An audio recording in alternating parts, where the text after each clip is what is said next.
Assalamualaikum warahmatullahi wabarakatuh. Perkenalkan, nama saya Rida Ershika. Saya mahasiswi dari Universitas Muhammadiyah Riau, Fakultas Ekonomi dan Bisnis Prodi Akuntansi. Di sini saya akan menjelaskan materi perpajakan, yaitu pajak pertambahan nilai atau PPN. Di sini saya akan menjelaskan bersama teman saya yang bernama. Assalamualaikum warahmatullahi wabarakatuh. Perkenalkan, nama saya Aulia Ramadhani. Saya mahasiswi dari Universitas Muhammadiyah Riau.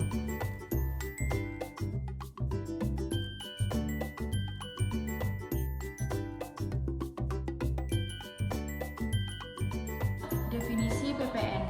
Pajak pertambahan nilai merupakan pajak yang dipungut oleh pemerintah pusat dan undang-undang yang mengatur pelaksanaan pemungutan. PPN adalah Undang-Undang Nomor 8 Tahun 1983 tentang pajak pertambahan nilai barang dan jasa dan pajak penjualan atas barang mewah. Pajak pertambahan nilai atau PPN adalah pungutan yang dibebankan atas transaksi jual beli barang dan jasa yang dilakukan oleh wajib pajak pribadi atau wajib pajak badan yang telah menjadi pengusaha kena pajak atau PKP. Jadi, yang berkewajiban memungut, menyetor, dan melaporkan PPN adalah para pedagang atau penjual.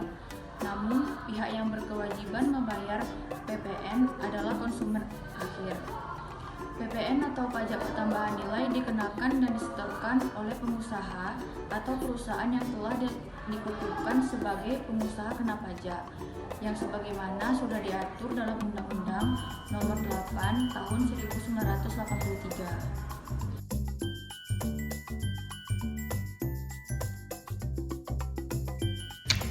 Objek PPN, pajak pertambahan nilai. Yang dikenakan pajak pertambahan nilai atau biasa disebut dengan objek PPN adalah 1. Penyerahan BKP di daerah pabean yang dilakukan oleh pengusaha. Yang dimaksud daerah pabean adalah wilayah Republik Indonesia yang wilayah darat, perairan, dan ruang udara di atasnya, serta tempat-tempat tertentu di zona eksklusif dan landas kontinen yang ada di dalam. 11 dalamnya berlaku undang-undang yang mengatur mengenai kepabeanan. Syarat-syaratnya ialah: yang pertama, barang berwujud yang diserahkan merupakan BKP. Yang kedua, barang tidak berwujud yang diserahkan merupakan BKP tidak berwujud. Yang ketiga, penyerahan dilakukan di dalam daerah pabean. Yang keempat, penyerahan dilakukan dalam rangka kegiatan usaha atau pekerjaannya. Objek pajak yang kedua adalah impor barang kena pajak.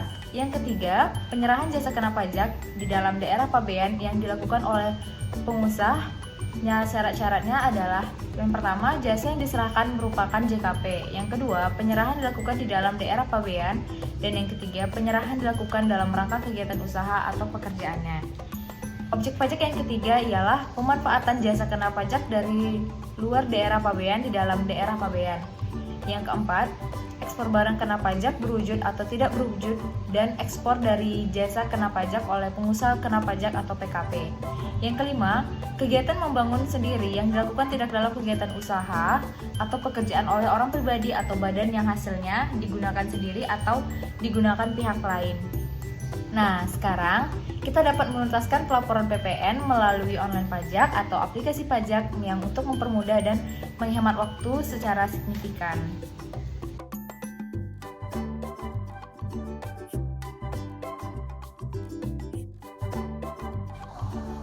Tarif PPN.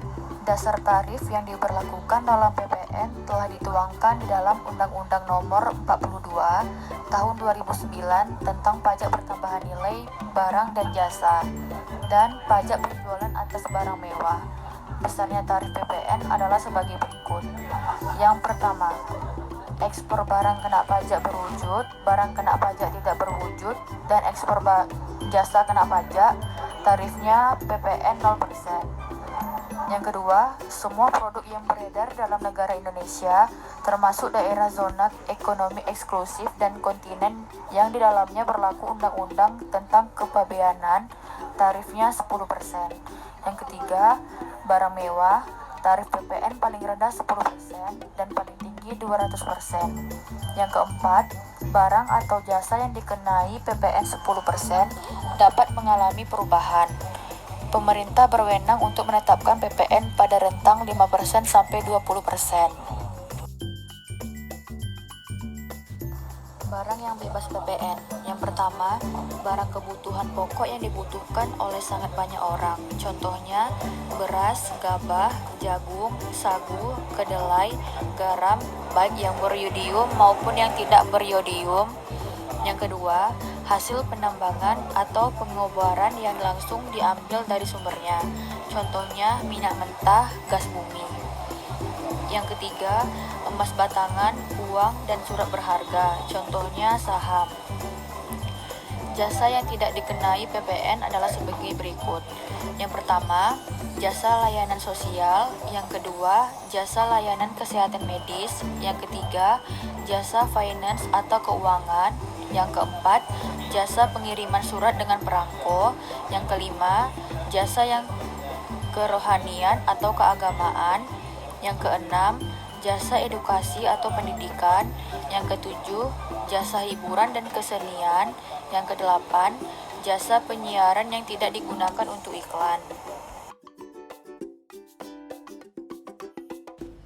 Selanjutnya, yang kesembilan, jasa angkutan umum darat dan air, serta jasa angkutan dalam negeri yang tidak terpisahkan dengan dari jasa angkutan luar negeri. Yang kesepuluh, jasa ketenaga kerjaan. Yang ke-11, jasa di bidang perhotelan. Yang ke-12, jasa yang disediakan oleh pemerintah dengan tujuan untuk menjalankan jalannya pemerintahan secara umum. Yang ke-13, jasa yang menyediakan tempat parkir. Yang ke-14, jasa telepon umum yang menggunakan uang logam.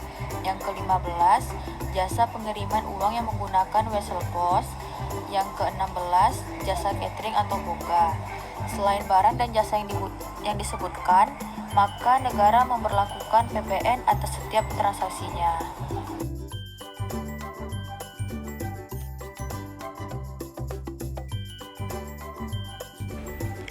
Berikut cara menghitung PPN, saya akan menjelaskan dari salah satu contoh, yaitu dari contoh pertama, PKPA menjualkan barang kena pajak dengan harga jual 25 juta rupiah, maka pertambahan nilai yang terutang, nah karena kena pajak itu PPN-nya 10%, maka langsung saja 10% kita kalikan 25 juta rupiah, maka dapatlah 2.500.000.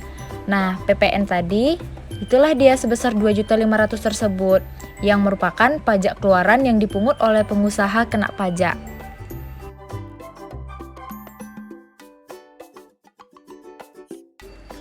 Pengusaha kena pajak sebagai pihak yang menyetor dan melaporkan PPN. Pengusaha kena pajak atau PKP adalah pihak yang wajib menyetor dan melaporkan PPN. Setiap tanggal di akhir bulan adalah batas akhir waktu penyetoran dan pelaporan PPN oleh PKP. Sesuai dengan ketentuan PMK nomor 197/PMK 03/2013. Suatu perusahaan atau seorang pengusaha ditetapkan sebagai PKP bila transaksi penjualannya melampaui jumlah 4,8 miliar dalam setahun. Jika pengusaha tidak dapat mencapai transaksi dengan jumlah 4,8 miliar tersebut, maka pengusaha dapat langsung mencabut permohonan pengukuhan sebagai PKP atau pengusaha kena pajak. Dengan menjadi PKP, pengusaha wajib memungut, menyetor, dan melaporkan PPN yang terutang. Dalam perhitungan PPN yang wajib disetor oleh PKP, ada yang disebut dengan pajak keluaran dan pajak masukan. Nah, pajak pengeluaran ialah PPN yang dipungut ketika PKP menjual produknya. Sedangkan pajak masukan ialah PPN yang dibayar ketika PKP membeli, memperoleh, maupun membuat produknya.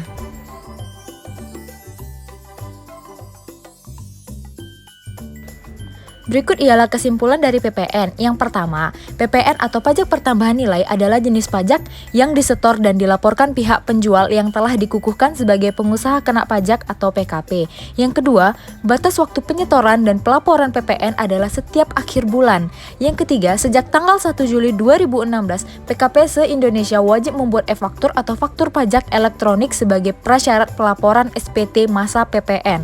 Yang keempat, pajak keluaran adalah PPN yang dipungut ketika PKP menjual produknya. Dan yang kelima, pajak masukan ialah PPN yang dibayar ketika PKP membeli, memperoleh, maupun membuat produknya. Baiklah, itulah tadi penjelasan kami mengenai PPN atau pajak pertambahan nilai. Terima kasih.